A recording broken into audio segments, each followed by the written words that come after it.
We have a special guest with us today. Is one of our preferred lenders here who's helped us throughout the years build up a pretty good pipeline and follow up with our clients and close them as well. And we're going to ask them a few questions, kind of get to know them a little bit. That way, if you're looking for a lender in the Houston area and probably even other places, depending on where he services, you have somebody to go to. I'm going to go ahead and let you introduce yourself, Brian, and then let them know kind of like what you do. Yes, my name is Brian Delgado. I'm a licensed branch manager here in Houston. Okay. Yeah. Perfect. And I want to go into, how did you get into this field and what was the reasoning behind you choosing this route in the real estate industry? I started in the business in 2008. I honestly walked into a temp agency and they just placed me in mortgage. And, you know, once you go mortgage, you don't go back. Dang. Really? Yeah. Bro, why didn't they like you? What was the name of the temp agency? Aerotech. That's crazy. They placed me at Tesco. I worked at Aerotech as well, but that's how I got at Tesco. Yeah, no, Aerotech placed me in a mortgage company called Litton Loan Servicing. They were Nice. They got bought out by Goldman Sachs and Auckland Financial.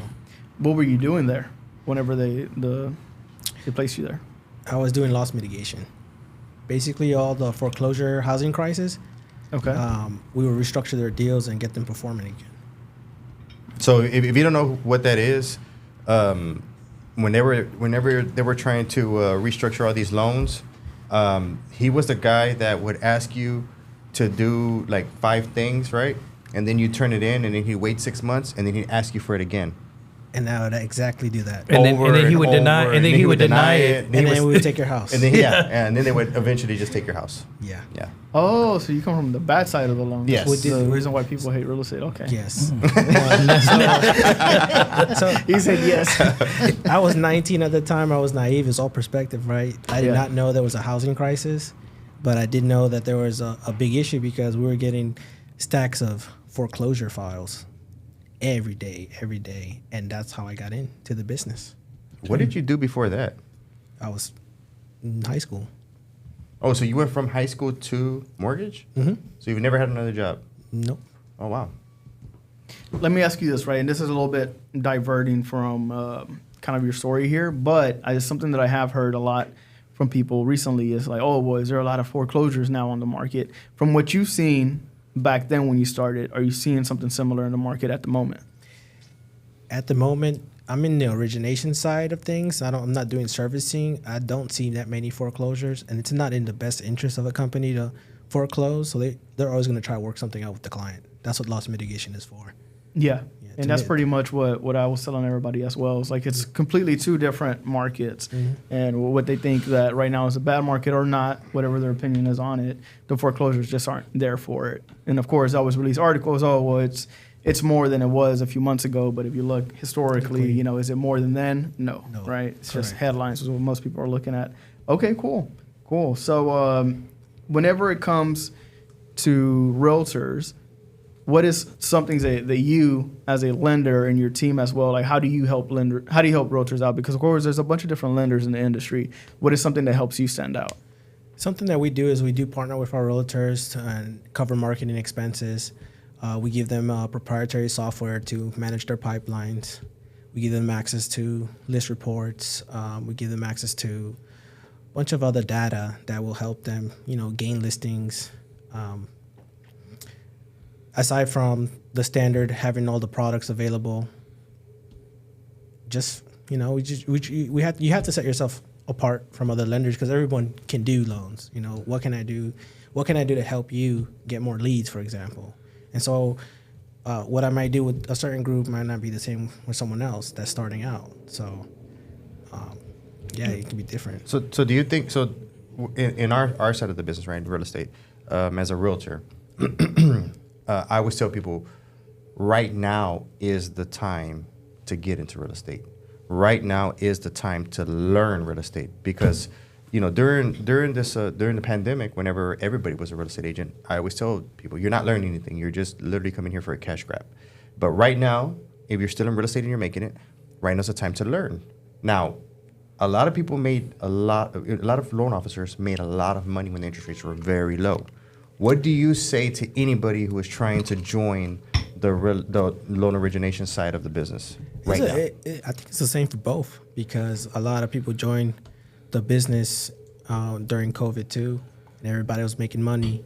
But now, everyone is down either by 30 to 60%, depending on what part of the country you're at. Personally, myself, I'm down, 40, 50% of what I'm used to, right? But if you survive this, you can survive anything. And so right now, it is the time to get in, and it is the time to learn. And if you start producing, you start earning, once you hit rock bottom, the only way back is back up top. Yeah. So, I think why we do business with Bryant and for realtors, it's super important to have a great relationship with a lender like Brian. The things that they add to your war chest, it's invaluable. The speed, the accessibility, the way that they're able to handle your clients, their objections.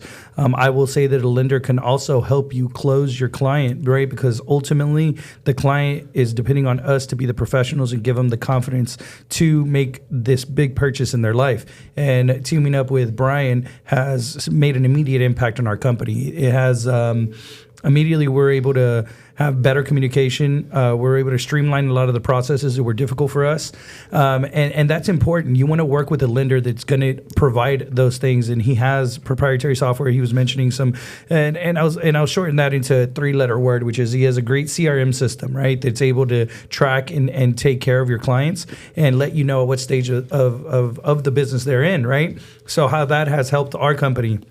How that helps my realtors is that allows them to feel confident that they're showing a house to a pre-approved buyer, and gives them the comfortability to be able to submit an offer, be aggressive, and know that they can close quickly and effectively, right? I think you have some of the shorting closing times that I've experienced in this business. Yeah, we take advantage of our upfront underwriting program, which basically is once they get pre-approved and they submit all their docs, go straight into underwriting. And from there, 50% of the work is already done on the lending side. Mm-hmm. So by the time you go under contract, we do upfront VOEs.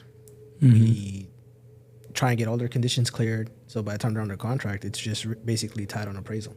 And I do want to be clear, right? You give this same level of service to all agents, no matter their experience, correct? No matter their experience, because at the end of the day, it's once the client is sent to us, we got to take care of everybody the same.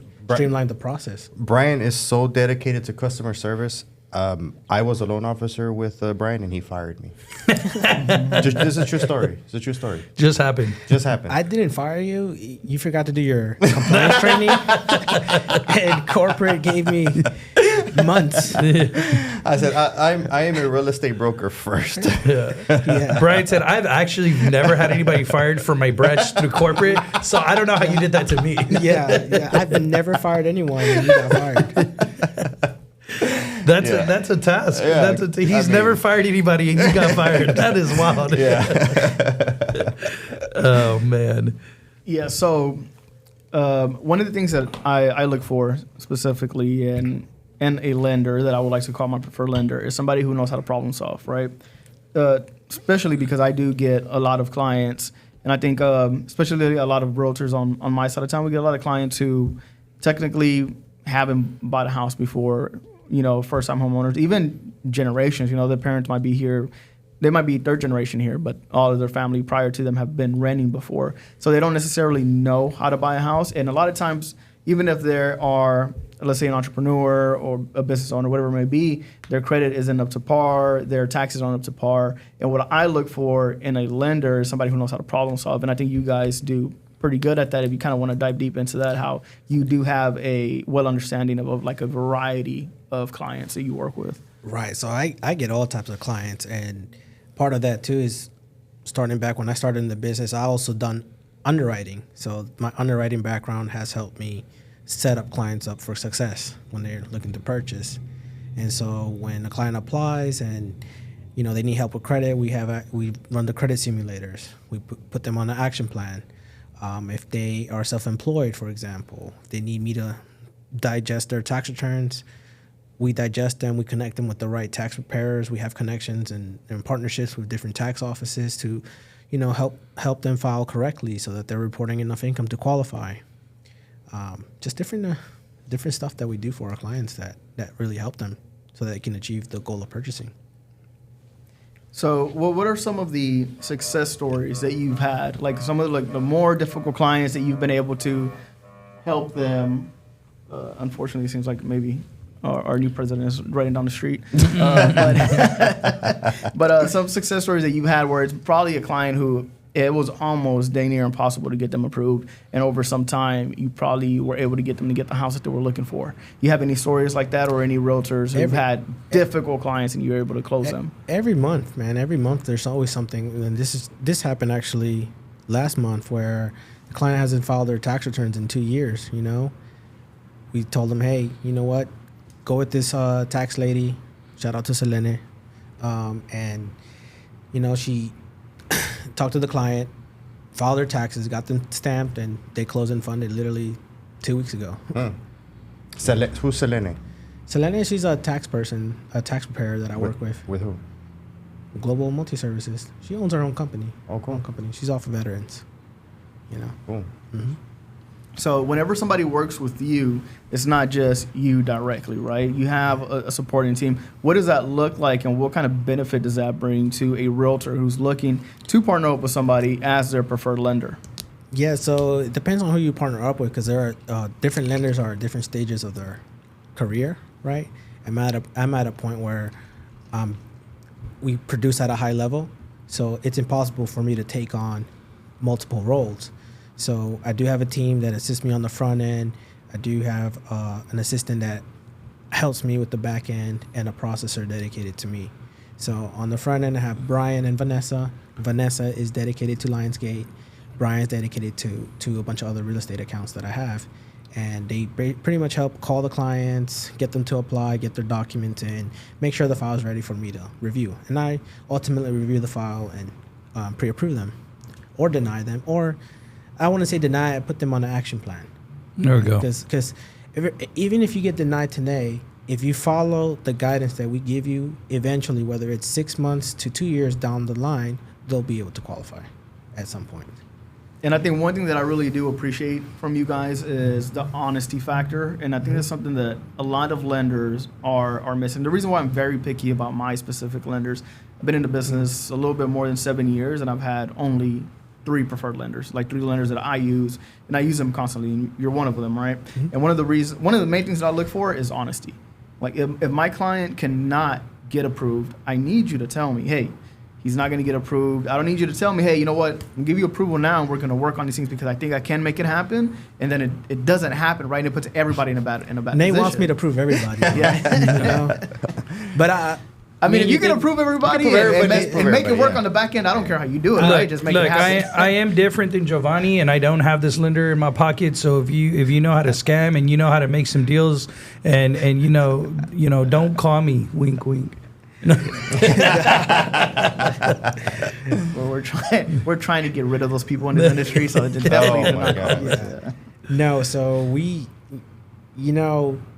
I'm on the same page as Jovani. I like to set the right expectations, and I think when loan officers are early in their career, they just want to impress. And at one point in my life, I did used to do that. I used to just say yes and wing it and figure it out, But I had the experience to do it. Some of the guys don't have the experience, and that's where they get, they drop the ball on files and stuff. So let me ask you a question, because you said something off camera before we started. You said I like helping families, or I like helping families get into homes and get their loans and buy.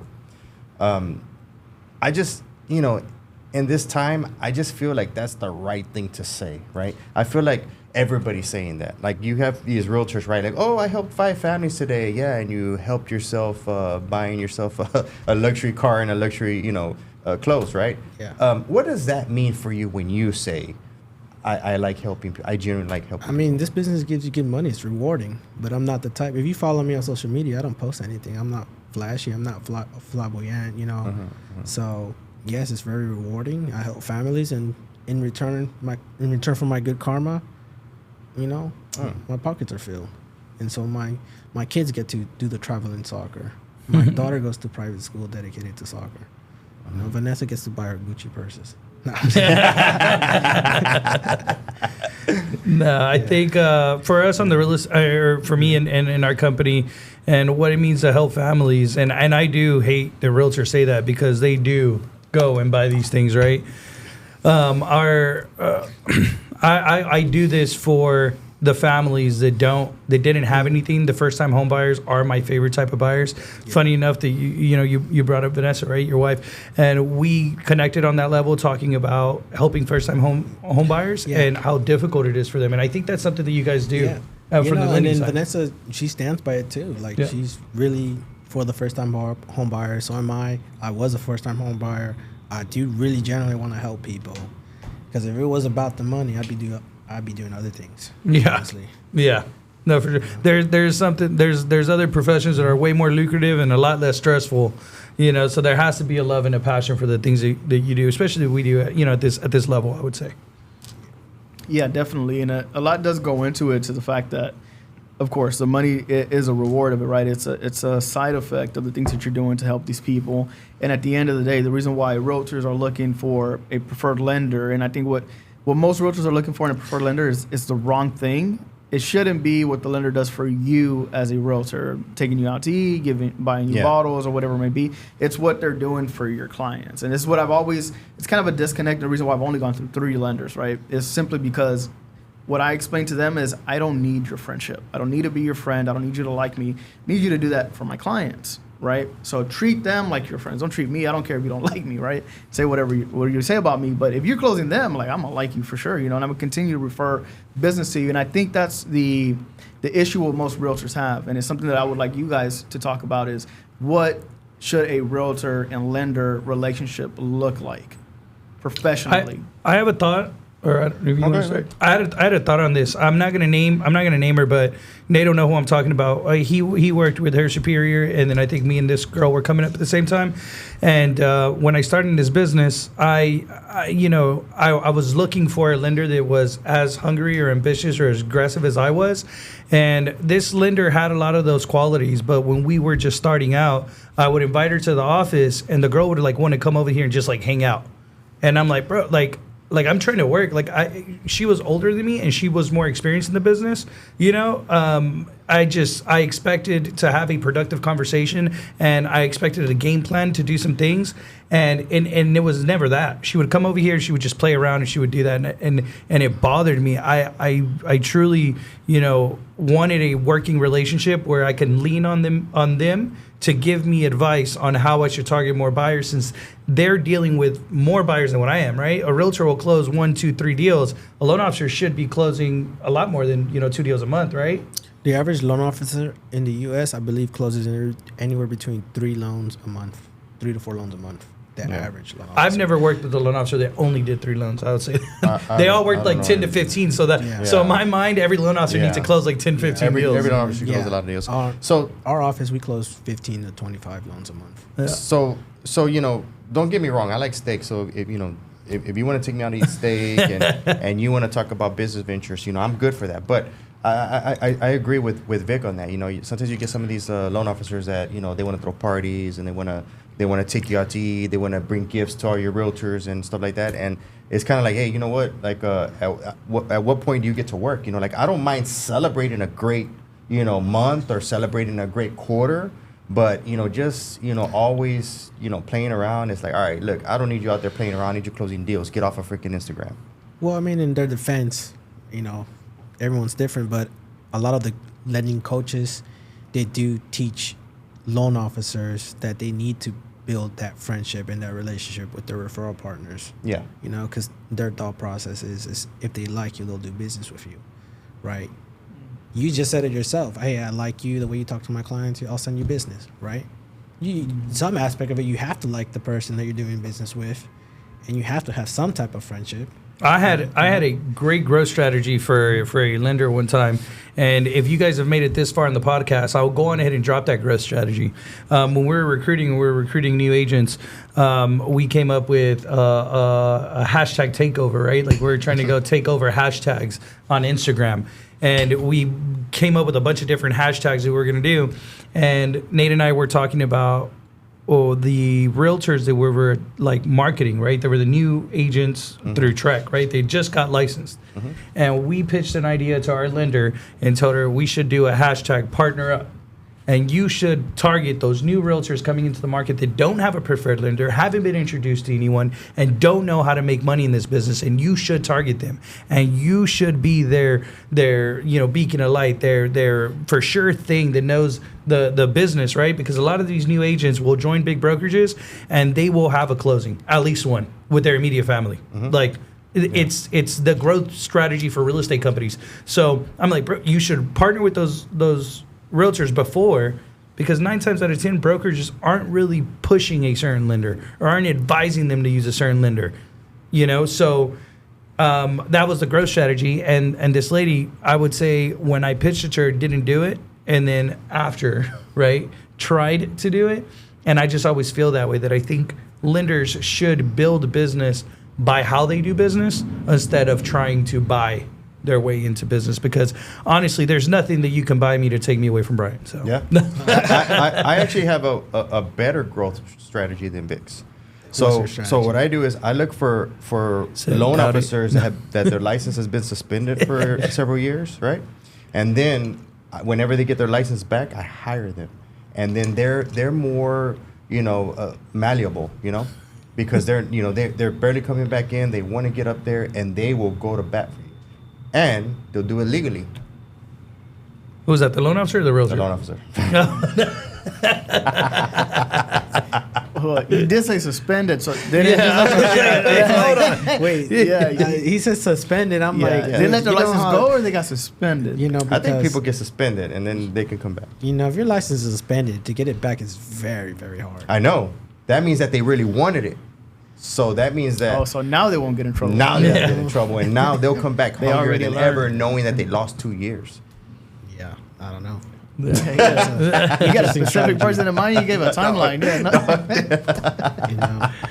Nate just gave you advice on how do you grow your mortgage branch, and I gave you advice on how to get them producing. So you should walk out of here with a good business strategy, a good game plan. Yeah, moving forward. And I'm going to execute this on Monday. Yeah. I mean, and that's the whole reason why we have these conversations on the podcast, right? Is to show realtors, like, of course, most brokers or lenders or title companies, whatever it may be, it's always that, we're the best. Nobody's going to actually give you the game plan. It's something that I want to do with this podcast, and what we work on as well is to actually give the steps away. Sooner or later, of course, you guys will reach out to us, and if you want to be part of what we're building here, we'll be more than happy to hire you guys on. And of course, Brian, you're always looking for other realtors to work with that fit your game plan and like your strategy. Yeah. And I'm a branch manager now, so I'm like Nate, and I have now loan officers and newly licensed loan officers. So my job now is to help them grow and help them get the business, and so I'm here for them too. I'm not going to belittle your role, but Jovani's also a branch manager, so I think you're more like Jovani. I like to keep that low key. I'm more like Revolution. That's why Revolution fired me, because they're jealous. I'm more like Flor. That's fun. No, I do want to address, just talk about what Jovani was saying. I do want to address that, kind of our referral partners and to talk about the real estate side of the things. On our referral partners, we set up a business, and we say we set it up like a sales team. And when we're setting up a sales team, you need to have a great financing department. Right, and Brian has been that. So the moment that we have our buyer consultation, Brian is there to handle those buyer objections for us. So we're able to do our job and sign our client up, so we can represent them in their home buying, journey. Right. Oh, one of the objections is that I hear a lot, just to throw out this advice, is they don't want to get their credit ran, but we're pre-approving people based on soft pools, so it doesn't impact their credit. That's awesome. Cool. And it's free, so it doesn't really cost me anything.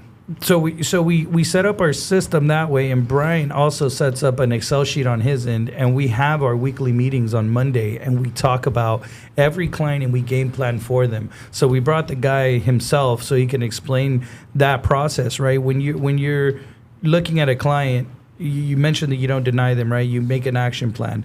How fast have you been able to close a deal? What's your fastest closing? Fastest close in 7 days, legally. Nice. Yeah, 7 days. And illegally? If I waive the TRID rule, can you close me on Monday? No. The TRID rules and everything, disclosures, 7 days. Nice. I've done it in 7 days.